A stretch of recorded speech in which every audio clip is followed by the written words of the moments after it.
There's something going on a whole lot different than God's ever known. When God gave me the message in that first 2 weeks after Brian spoke to me, he said, I win it with this hand right here. That's where I'm going to win it at.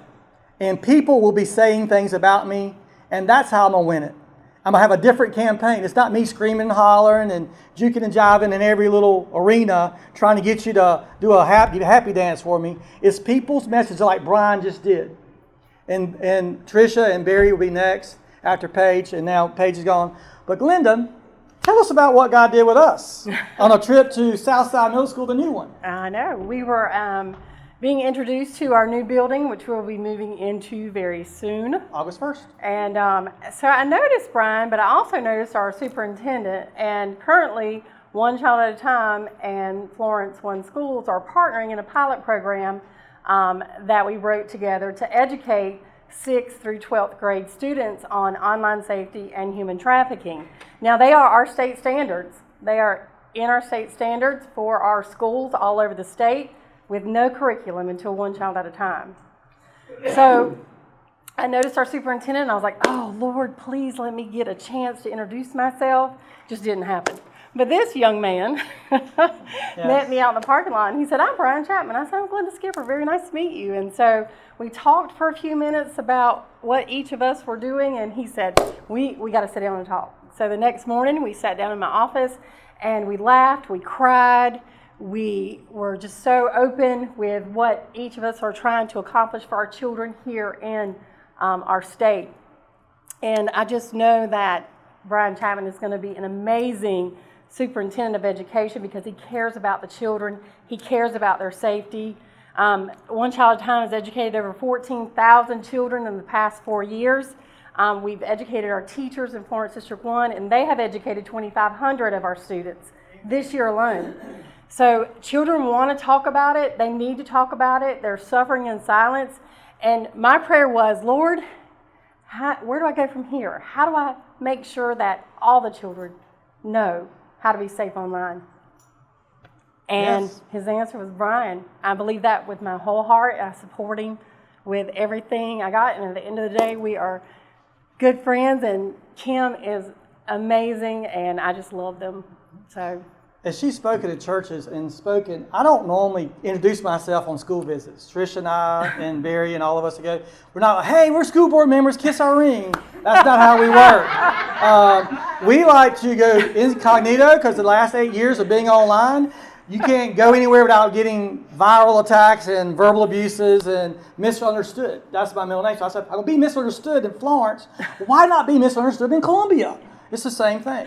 Right. So God said, talk to her at the school. I don't talk to anybody and introduce myself, but God said, talk to Glenda. And then we did. Sex education is going to be through her. All sex education in the state will come through her. All of it will be evaluated.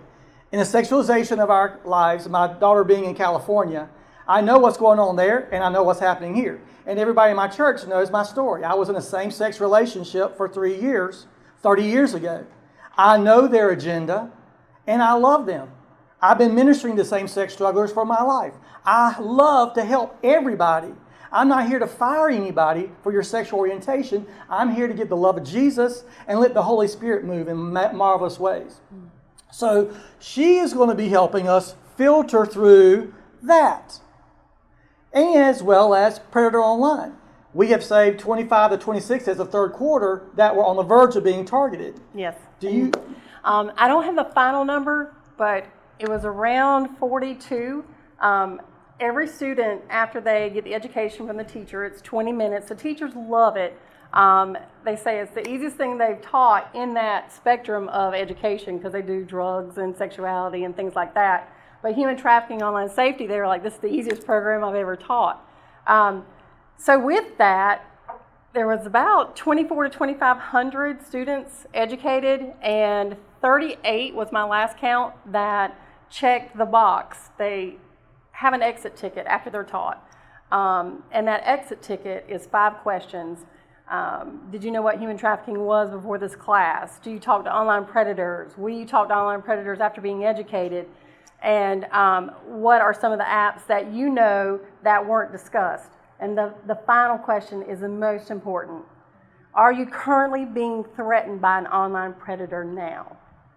And we've had 38 to 42 say yes. And so that's when I take that and make sure that they aren't currently being, lured, and to solve the problem and solve the issue where they know how to block them, they know how to delete it. Don't believe the threats. They're idle, because when they can't get a hold of you, they're going to go to the next victim, because that's how online predators work. They go from victim to find the vulnerable. So our job as educators are to make sure that our children are safe and that they get a break. At home in 2020, they were never on their devices and laptops more. We isolated them from their church, from their family, from school. They had nothing but their devices and alone time. And now that has come into fruition to where they're so connected to their device that you can't take it away from them without a meltdown. So I go around and educate parents how to keep their kids safe, how to shut their phones, how to lock them up. I gave a speech the other night at Southside, and I told the kids, I said, you're going to love me for a second, and then you're going to hate me. And I tell the parents to get them the most updated technological phone they can find. Get my iPhone 13, if it's out there, because that phone companies now understand what the situation is for children with these devices. So they have made a way to lock them up. And we've created a QR code for parents and teachers to take a picture of that QR code, and it's for iPhone and Android, and it will educate them step by step how to lock their child's phone up. They can't get a contact without their parents' permission. They can't get a message from a stranger without their parents' permission. They can't download an app without their parents' permission. I just investigated and did research on TikTok. I'm not going to give you the specifics, because then I'm educating on the other hand, but there is porn on TikTok now, and it's very easy to get to. When I first got on TikTok as One Child at a Time, I have most of my videos with contemporary Christian music. I downloaded a video the other night with that same contemporary Christian music, and I was denied. I had to use their music. But yet they've opened the dark web onto TikTok, and now kids can look at porn. So you guys, it's so important that we have Brian Chapman as our superintendent of education, so that we can help these children, make them understand that these are predators before it's too late.